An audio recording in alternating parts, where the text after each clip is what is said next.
gonna leave this old place, 'cause I ain't gonna be here. You mean you leaving your old briar patch? The place where you was born and raised? That it. Uh-oh. Let's talk about it.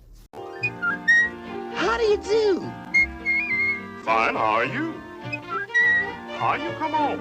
Pretty good, sure as you're born. Splash Mountain is one of Disneyland's most popular rides of all time.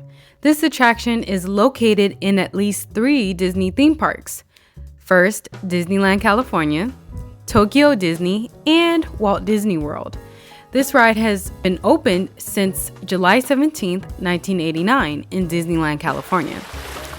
Guests on the attraction begin their story in a peaceful outdoor float, and then they enter into indoor dark ride segments with a climactic 52-foot drop into a briar patch, followed by an indoor finale. If you would like to learn more about Splash Mountain, then stay tuned on Millie the Mermaid. Now, as a child, I was introduced to this ride by my mother, and the songs were unforgettable, like Zippity Doo Dah and How Do You Do. Plus, I always anticipated the drop. I hate drops, by the way, on rides. That was so scary.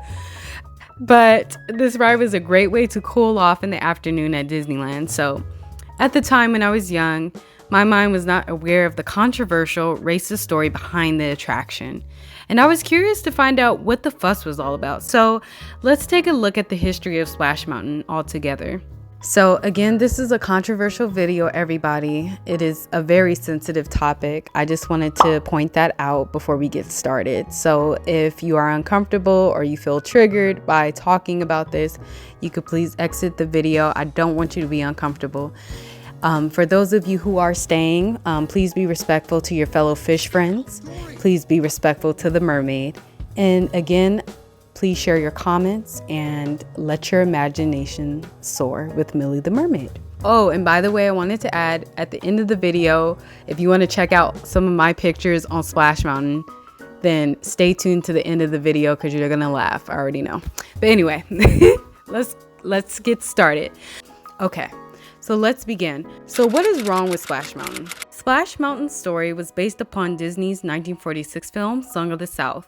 This movie has been widely criticized for its depiction of Black Americans in a post-slavery era and has been criticized for its idolized portrayal of plantation life. The 1946 live-action film followed the story of a 7-year-old boy named Johnny who visits his grandmother's plantation in Georgia after the abolition of slavery. Another character named Bobby befriends an ex-slave living on the plantation named Uncle Remus, played by the award-winning actor James Baskett, who spins moralistic tales about the adventures of Brer Rabbit, Brer Fox, and Brer Bear. Song of the South garnered some accolades after its premiere, winning an Oscar from the song Zippity Doo Dah and an honorary award for Baskett's performance. The only thing is that Baskett was not allowed to attend the film's premiere in Atlanta, Georgia, because this was still a segregated city.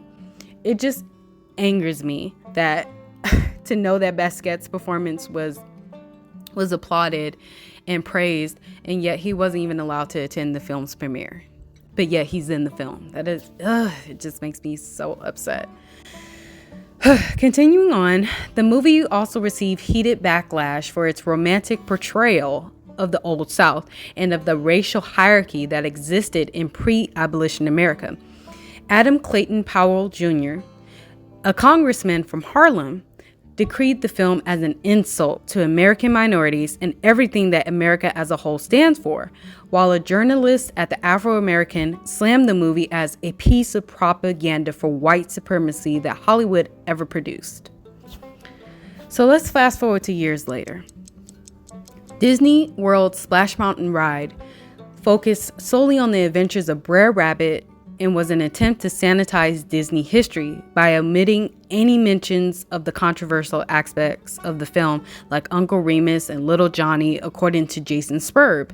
Jason Spurb is a film professor at Oklahoma State University and the author of Disney's most notorious film, Race, Convergence, and the Hidden Stories of Song of the South. So even during the film's production in 1940s, Disney knew it was navigating dangerous terrain, and it took steps to mitigate racist representations of plantation life. But don't let Disney fool you. Dumbo. Disney's animated film Dumbo, which was released just a few years earlier in 1941, has been criticized for its depiction of wisecracking black crows, one of whose name was Jim Crow. In screenwriter Dalton Raymond's original outline for Song of the South, white characters called Uncle Remus an old darky, and black characters referred to white family members as massa. So we already know this is really racist. So recognizing the potential pitfalls of racial stereotypes, Disney hired additional consultants and writers to work with the Southern-born Raymond. Raymond eventually removed a character named Raccoon, but ignored many other suggestions to portray black characters in a more dignified manner. In the final movie, one of the African-American folktales Uncle Remus tells Johnny about is the story of Brer Rabbit and the Tar Baby. The tarberry refers to a golem made of black tar used to trap Brer Rabbit. Uncle Remus himself, the problem with Uncle Remus in this film is that he's a one-dimensional character who has no purpose or identity beyond serving a white family, according to Spurb. The result of this is what some scholars call affectionate racism. It's not an overtly derogatory depiction of a character, but there's something condescending about it that can in some ways be just as problematic. This is what Spurb told Insider. So when Disneyland unveiled Splash Mountain in 1989, it sparked renewed controversy over Song of the South. So what's happening to Splash Mountain today? Disney announced it would close Splash Mountain and reimagine it in the theme of The Princess and the Frog, which features Disney's first black princess amid the George Floyd protests in the summer of 2020. I have felt, as long as I've been CEO, that the Song of the South was, even with a disclaimer, just not appropriate in today's world. This is what Disney CEO Bob Iger said at a shareholder meeting in 2020. Iger confirmed that the controversial movie would not be included in the Disney Plus streaming service. So Song of the South reemerged in the 70s and 80s with the rise of the new right, spearheaded by figures like Ronald Reagan and Richard Nixon. The rise of Nixon and Reagan during this time is very much a reaction against the civil rights movement. That's what Spurb said. So there's this kind of nostalgia more so than in the 40s for an imagined earlier moment where there was a different racial hierarchy in this country. Disney also became a bigger institution in the 1970s. They branded themselves as a family-friendly television and theme park empire. The rebranding brought about a renewed fascination with Song of the South and its association with Disney, which was installed in the Splash Mountain ride in 1989. Although Disney's reimagining of Splash Mountain is a step towards addressing its complicated history with racism, some argue that Song of the South should not be totally forgotten. In 2017, Whoopi Goldberg told Disney to stop hiding its history, saying she wanted to make the film available to the public. This is what Whoopi said. "I'm trying to find a way to get people to start having conversations about bringing Song of the South back, so we can talk about what it was and where it came from and why it came out." So this is my thoughts on what Whoopi said. So first of all, I agree with her. I actually agree with Whoopi. That might be an unpopular opinion, but I agree that Song of the South should be available to the public. Let me tell you why. Because first of all, Disney tries to portray this perfect image.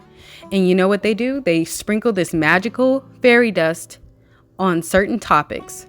But guess what? The fairy dust is really salt, because Disney cannot hide its history.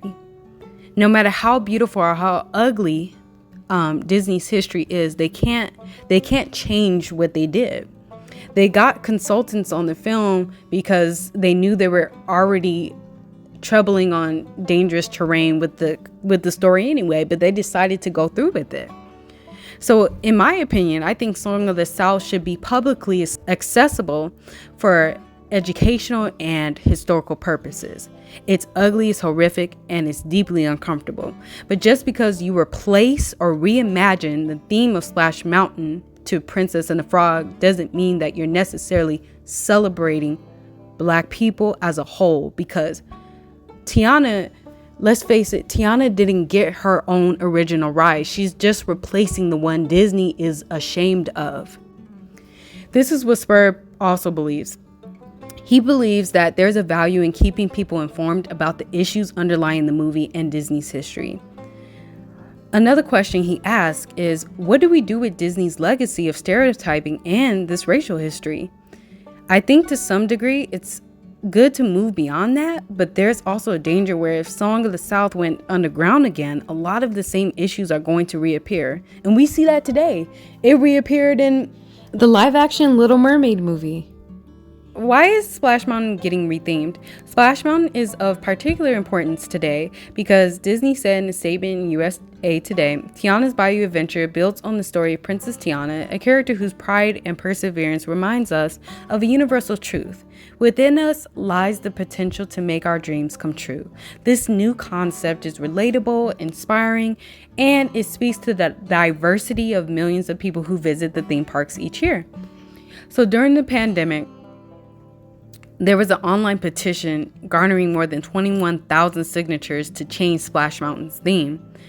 But guess what? Not everyone was in support of this. Not everybody is in support of the Princess and the Frog being the new theme that is replacing Splash Mountain. Okay, like there's people who were selling t-shirts that says the last splash t-shirts, save Splash Mountain shirts, and even taking a step further by selling Splash Mountain's water, like the water on the attraction. Who would do that? Like, come on now. But what does this tell us? This tells all of us that racism still exists today. I mean, come on now. Let's not be slow. It's not an easy put a band-aid on it type of social issue and it's fixed, like whoop-de-doo, voila. I'm not saying that I want Splash Mountain to stay, because obviously it can't. Okay, it can't stay because racism, the controversy, and the history behind it is ugly and it's horrific. And it is time for it to change. I wish the story wasn't even about race, to be honest with you, because I do love the music from Splash Mountain. I just wish it had nothing to do with race. I wish it didn't in the first place. But oh well, that's the way it was. And this brings me back to ask, like, and another thing I've noticed is that only the US versions of Splash Mountain is being rethemed, not necessarily the Tokyo Disney version of the ride. I mean, what does that mean? So so will this controversial story continue to be told internationally? I hope there was a lot of helpful information in this video to clarify the history and controversy over Splash Mountain, the attraction. But my message to Disney is, representation doesn't always equal celebration. And I think that in the future, I've noticed that Disney's new goal when it comes to racial representation, especially in the Black community, is the attempt to portray us in a positive and empowering manner. But there's still a lot of work to be done. And that begins with fully acknowledging and standing up for your Black performers when there are racist comments towards our community when we portray animated roles or tell reimagined or rethemed Disney stories. Also, in the future, I think what we would like as the Black community is that if you are portraying us in your films, please keep us human. Please. We don't want to be changed into objects and animals and stuff. We don't want to be dehumanized again in media. I'm just telling you the truth. And if you want to find inspiration, take some hints from the Black Panther, the live action film that was unapologetically Black. And it was a positive film. So anyway, I love all of you, whether you're Black, whether you're white, whether you're Disney fans, non-Disney fans, because guess what? The mermaid chooses to love. She doesn't choose to hate. And we can't move forward with this kind of rigidity. So we need to all come together and we need to do something about this. Okay. Again, I love you all. Thanks for joining me on this video. This is Millie the Mermaid.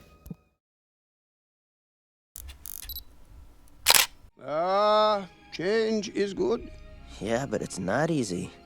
I know what I have to do, but going back means I'll have to face my past.